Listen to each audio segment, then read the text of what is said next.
अस्सलाम वालेकुम, आदाब, नमस्कार। रंग बिरंगा बीजना जची चंगेरी खूब, रंग बिरंगा बीजना जची चंगेरी खूब। ये उन हाथन की कलाहां जिनने सदा खोदी दूब, ये उन हाथन की कलाहां जिनने सदा खोदी दूब। तालीम के मामले में बेशक मेवात की महिलाएं पिछड़ी हों, लेकिन आज भी इनके हुनर का कोई शानी नहीं है, कोई मुकाबला नहीं है। हमारी मेवाती महिलाओं की चंगेरी, डलिया, गूदड़ी, दरी, चूल्हा, अंगीठी, बीजना, पंखी, ईंढी, बटेवड़ा की बेहतरीन कारीगरी देखते ही बनती है। ताजुब होता है बेहतरीन बेशुमार हुनर की धनी मेवात की बहन बेटियों की दस्तकारी देखकर। मेवात की ये अनपढ़ महिलाएं अपने कला के बलबूते पर अपने हुनर का लोहा देश में ही नहीं बल्कि विदेशों तक मनवा चुकी है। तकरीबन 20 साल पहले मेवात के दौरे पर आई यूनिसेफ की टीम के सदस्यों ने भी मेवात की महिलाओं के हुनर की जमकर तारीफ की थी। चंगेरी डलिया अपने चटख रंगों की वजह से बेहद लुभावनी और आकर्षक लगती है। मेवात में रोटी रखने के लिए बनाई जाने वाली इन चंगेरी और डलियाओं की तैयारी में मेवाती महिलाएं बैसाख से ही जुट जाती हैं। गेहूं की कटाई के वक्त ही देसी गेहूं की बालों से लंबी लंबी सीखों को तोड़ लेती है। उसके बाद इन सीखों को रंग बिरंगे रंगों में रंगती हैं। फिर इन रंग बिरंगी सीखों से डलिया और चंगेरी बनाती है जो बेहद खूबसूरत लगती है। मेवाती महिलाएं बरसात के मौसम में चंगेरी और डलियाओं को बनाती हैं। इसके दो कारण होते हैं। एक तो इस टाइम पर खेत खलियान में बहुत ज्यादा काम नहीं होता, और दूसरा बरसात के मौसम में नमी होती है, जिस कारण सीखों में भी नमी आ जाती है और वो टूटती नहीं है। मेवाती समाज में शादी ब्याह के मौकों पर लड़कियां इन चंगेरी और डलियों को सौगात के रूप में अपने ससुराल ले जाती है। आजकल मेवात में देसी गेहूं बहुत कम बोए जाते हैं, जिसकी वजह से देसी गेहूं की सीखें बहुत मुश्किल से मिलती हैं। इन सब का फायदा उठाकर उद्योगपतियों ने प्लास्टिक की सीखें बाजार में उतार दी। अब ज्यादातर चंगेरी और डलियों को बनाने के लिए इन्हीं प्लास्टिक की सीखों का इस्तेमाल किया जाता है। इन प्लास्टिक की सीखों से डलिया और चंगेरी बन तो जाती हैं, लेकिन उनमें वो खूबियां नहीं होती जो खूबियां सीख की बनी हुई चंगेरियों में होती है। ना गाधे सु सीख तोड़ के बुने चंगेरी माई, ना गाधे सु सीख तोड़ के बुने चंगेरी माई। सब कुछ खत्म हो गो बखत ने कैसी पलटी खाई, सब कुछ खत्म हो गो बखत ने कैसी पलटी खाई। आधुनिकता के इस दौर में चंगेरी और डलियाओं का प्रचलन कम होता जा रहा है। इस कम होती हुई लोक कला की विरासत को संजोने और संभालने की जरूरत है। गूदड़ी और दरी मेवात की महिलाएं फटे पुराने कपड़ों से दरी और गूदड़ी बनाने में माहिर हैं। इसके लिए ये महिलाएं रंग बिरंगे कपड़े काटती हैं, फिर इन्हें अलग अलग डिजाइन में सिलती हैं। इसके बाद इनमें रुई भरकर और धागे डालकर इस्तेमाल करती हैं।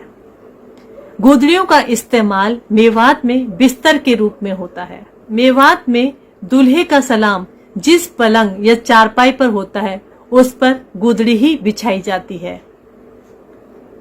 जब कोई नई दुल्हन आती है तो उसे गूदड़ी पर ही बिठाया जाता है और उसकी मुंह दिखाई की रस्म उसी गूदड़ी पर की जाती है।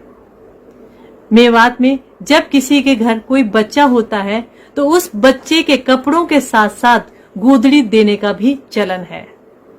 शादी ब्याह के मौके पर लड़की हाथ से बनाई गई गूदड़ी को सौगात के रूप में ले जाती है। मेवात की महिलाएं बहुत खूबसूरत डिजाइन की गूदड़ियां बनाती हैं और इन गूदड़ियों को और खूबसूरत बनाने के लिए उनमें रंग बिरंगे फौंदने लगाए जाते हैं। ये गूदड़ियां इतनी खूबसूरत होती हैं कि इनके सामने कालीन भी फेल होती है। बीजना पंखी मेवात की महिलाएं रंग बिरंगे बीजना और पंखी बनाने में भी बेहद माहिर हैं। पहले सरकंडे की तुली की बारीक फांक काटकर बीजना बनाए जाते थे, लेकिन आज रंग बिरंगी प्लास्टिक से बीजना बनाए जाते हैं। मेवाती महिलाएं इन बीजना और पंखियों को घर के इस्तेमाल के लिए और रिश्तेदारियों में भेंट देने के लिए बनाती हैं। मेवात की महिलाएं इन बीजनों पर बेहद खूबसूरत डिजाइन देती हैं। बीजना पर हिंदी और इंग्लिश में नाम लिखना इन महिलाओं के लिए बाएं हाथ का खेल है। पंखी बनाने के लिए मेवाती महिलाएं रंग बिरंगी ऊन का इस्तेमाल करती हैं। बीजना और पंखी को लड़की शादी ब्याह के मौके पर अपने ससुराल में तोहफे के रूप में ले जाती है। चूल्हा अंगीठी। मेवात में ज्यादातर खाना चूल्हे पर ही बनता है और मेवाती महिलाएं बहुत तरह के डिजाइन इन चूल्हे और अंगीठी को देती हैं। इन चूल्हा और अंगीठी को बनाने के लिए चिकनी मिट्टी का इस्तेमाल किया जाता है। पहले मिट्टी को कूटा जाता है, उसके बाद इस मिट्टी को भिगोया जाता है और भिगोने के बाद इस मिट्टी से चूल्हा बनाया जाता है। जब चूल्हा बनकर तैयार हो जाता है तब इसे पोतनी माटी से पोता जाता है। जब कोई चीज तेज आंच पर पकानी होती है तो चूल्हे का इस्तेमाल किया जाता है।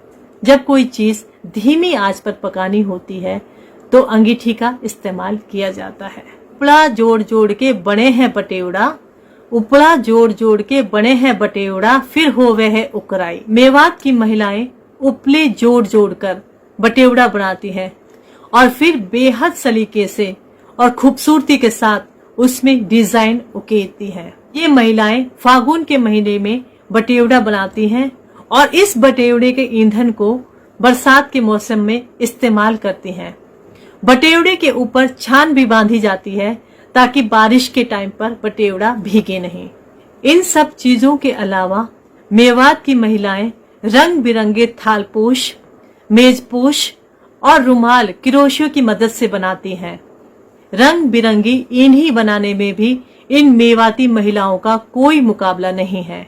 मेवाती महिलाएं घर में इस्तेमाल न होने वाली चीजों से भी बेहद खूबसूरत घर के साज सजावट के सामान बनाती हैं।